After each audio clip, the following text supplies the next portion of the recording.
And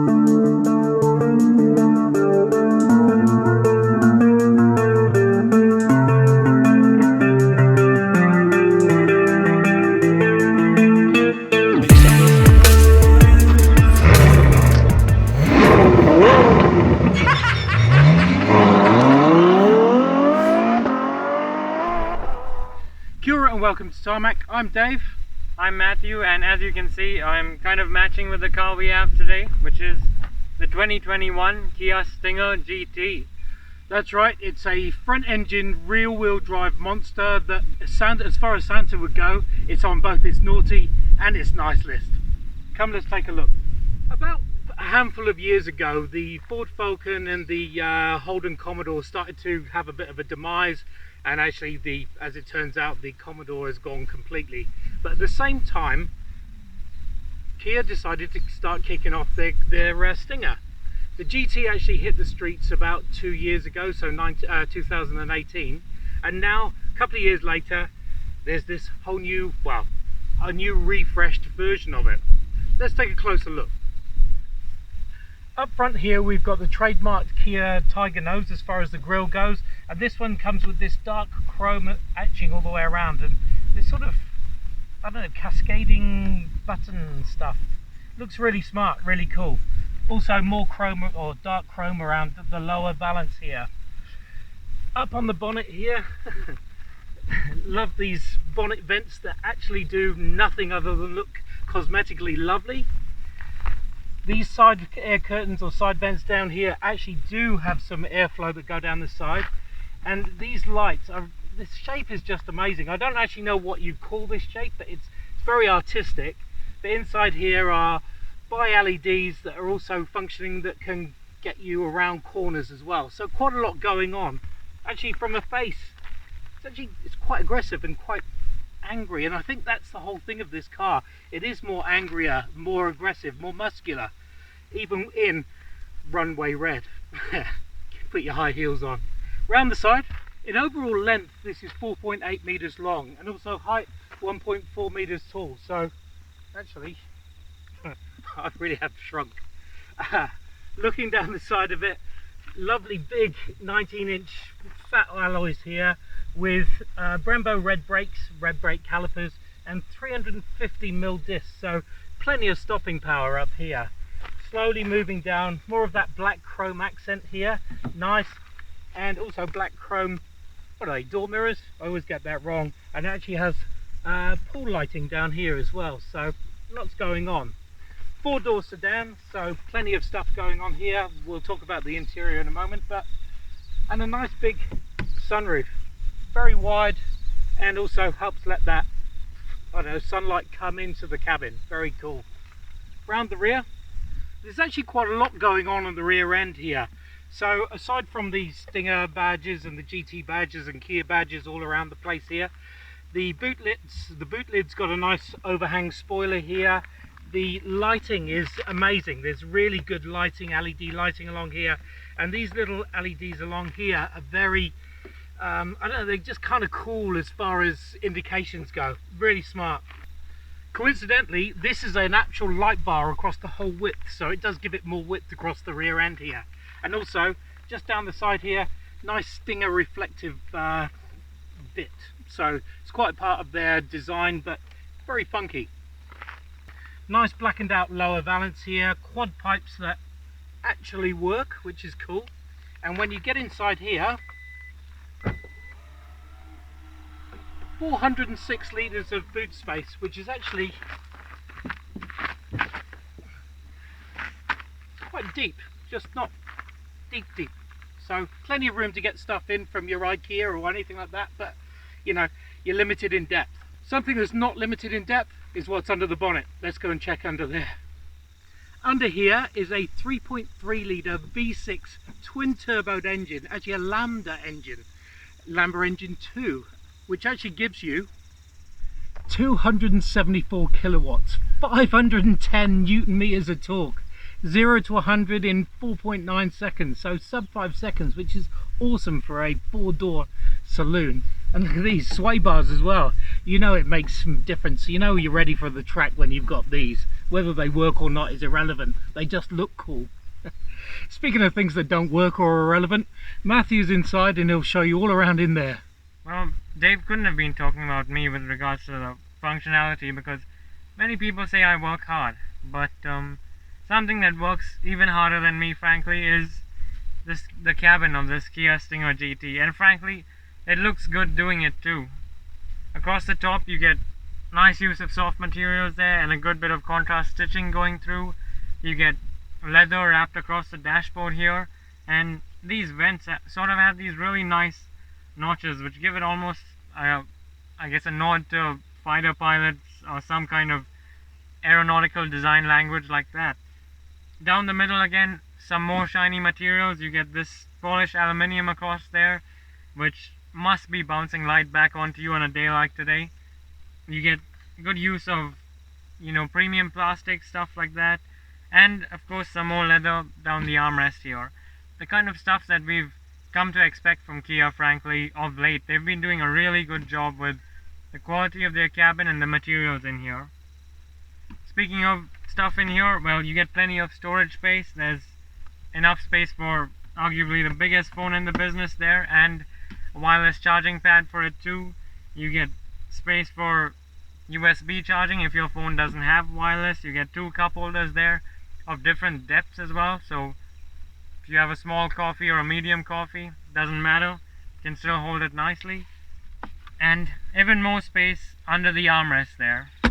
The door bins, same story, lots of use of leather and shiny metals, plenty of space for your drink bottle, which you'll need on a hot day like today, and just an all-round good feel to this cabin. It feels sporty and it feels really comfortable, and reflected in the seats again. Nice big side bolsters, lots of soft leather, and of course they are heated and ventilated as well.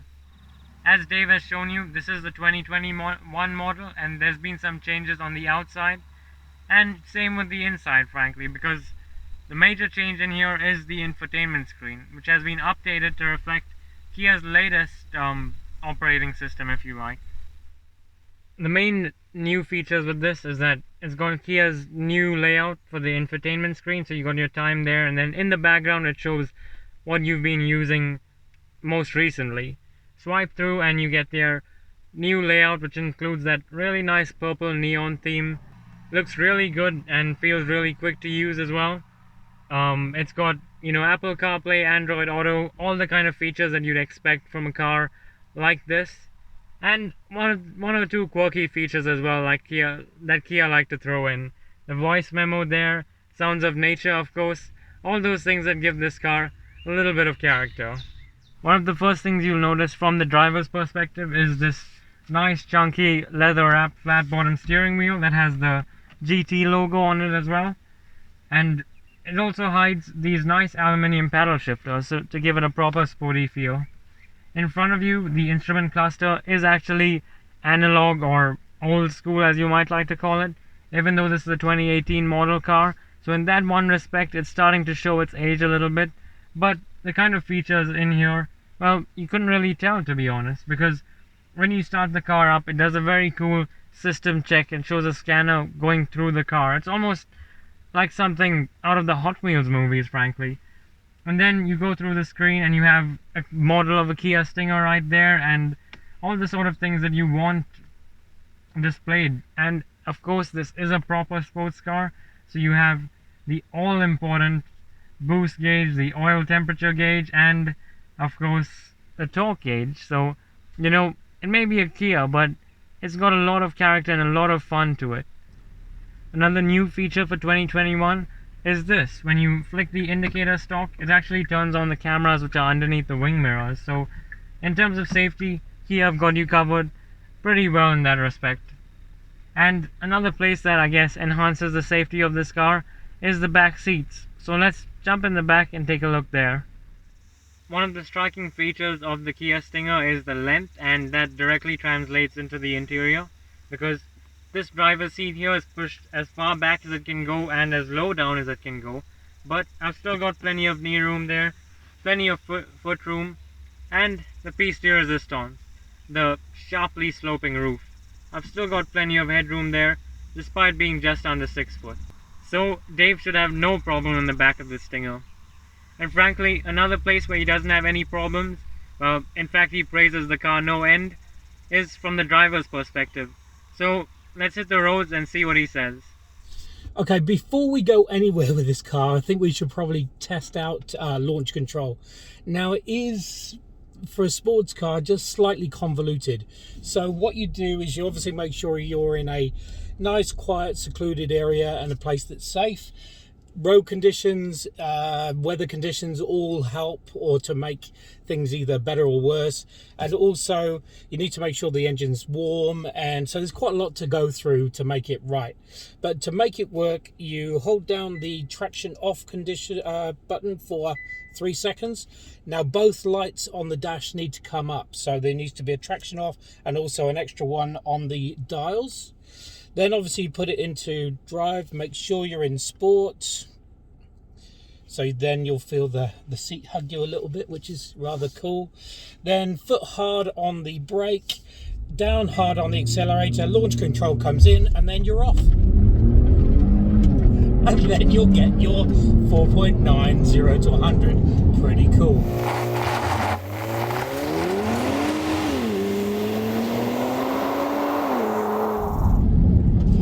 And that's actually what's so cool about this. I mean, this vehicle very much is an upmarket, good-looking sedan, four-door sedan, and then it does these ferocious things, like goes very fast and spins its wheels and sounds angry. It's great. I think I've got to say I'm a big fan of the Kia Stinger GT, mainly because of this one reason. Me and Dave, we know it has this power and we know it has this aggression, but for the average person, it's the surprise of the power and the surprise that this supposedly innocent looking luxury sedan is capable of such savagery. And then it's exactly that. I mean, you can drive this around in comfort or even in smart, very sedately, and it's luxurious from a driver's point of view. There's so much accessories, and we'll go into that in a second, but then you've got that sport mode where you just put it into sport, it grips you, it's ready to go, the exhaust notes ups, and it just gets angry. And it's not angry because it's driving, it's angry because it wants to be angry, which is great. And I mean, stuff like, it is so well suited to being an everyday driver. You look at, for a car like this, it's capable of 0 to 100 in less than 5 seconds. The kind of ground clearance it's got at the front, it'll easily clear speed humps and, steep driveways. There's space in the back, you could easily sit 5 in the car. It's got all the creature comforts that you need. But then you turn the dial from comfort into sport, and the character of the car changes so quickly, and so sort of the seismic change that it goes through. It's mind-boggling. Yeah, and that includes the suspension. The suspension gets very, very firm. Now, many cars, you go from comfort into sport, not much changes. Yeah, the revs will change and stuff like that. But the suspension is so noticeably harder and firmer that the road noise comes through. There's more feel to the steering. The steering wheel's more responsive. The drive is just more enthusiastic, and that's great. Not just that, the exhaust note comes to life as well, and it just, even as a passenger, it just feels so much more taut, and it feels so much more willing to go quickly. Talking about driver comfort and driver layout, look, it really is so much space. The electronic adjustable seats, I think it's about 13 way, or pretty much endless for a guy my size. I like it when it goes into sport and it grips you. Those side bolsters just hug you that little bit more, hug me more than my wife does. The steering wheel feels great in the hand, nice flat bottoms, very, very cool. And just that the actual layout is very easy to manage around. Plenty of airflow coming to the driver's face, so when you are getting more excitable in driving, you can cool down a bit. And on the passenger side, it's much the same story. Everything's very comfortable, very well built. And if you're not really, and I guess missing that fun of being behind the wheel, you can enjoy the lovely audio that comes through the Harman Kardon audio system. There's like a million speakers hidden somewhere around here, but that V6 noise is quite enough. Exactly. The raft of safety equipment is massive, including that blind spot that pops up in the middle of your dashboard here. There's head-up display. Thing I don't really like, the lane keep assist is quite aggressive, and it does jerk your steering wheel quite quickly. So actually, it's usually the first thing I switch off, and the button's just down here. Hold that down for a little while, the lane keep thing comes off, and you're back to normal driving, which is pretty cool. Actually, I'll tell you what, Kia's engineers have designed that very, very intelligently, because this is a front engine rear wheel drive car, so they want that to be intrusive. So every time you go around the corner, the car will just whip its tail out. I don't think that's the actual thing, but it's not bad. Paddle shifts are good. The 8-speed box is responsive, and you know, goes up and down the gears nicely, smoothly, in fact. And the way the power is delivered is nice. It does.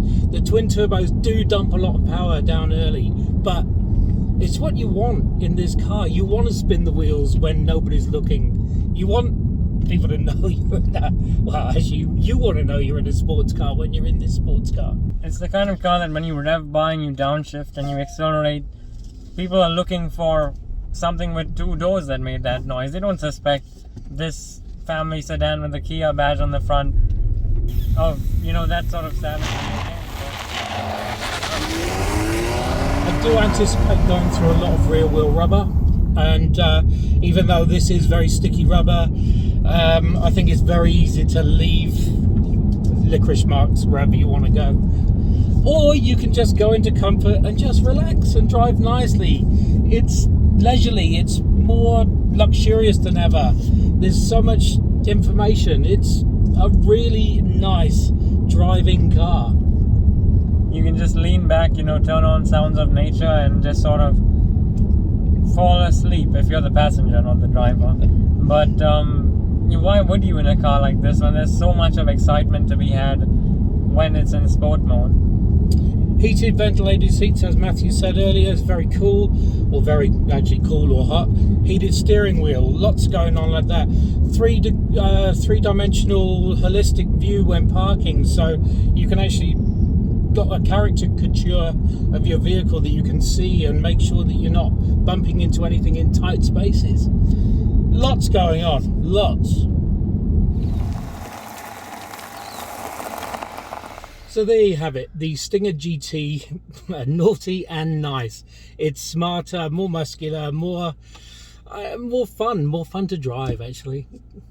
I mean, the Stinger is one of the coolest names in the business, and certainly speaks volumes about this car and the kind of almost Jekyll and Hyde personality it can have. A bit like you. Anyway, thanks for watching. Make sure you subscribe. Love to have you along on the next one, which I think is going to be the Duster. So, a complete difference for this one. But there you go. And always, we'll see you then.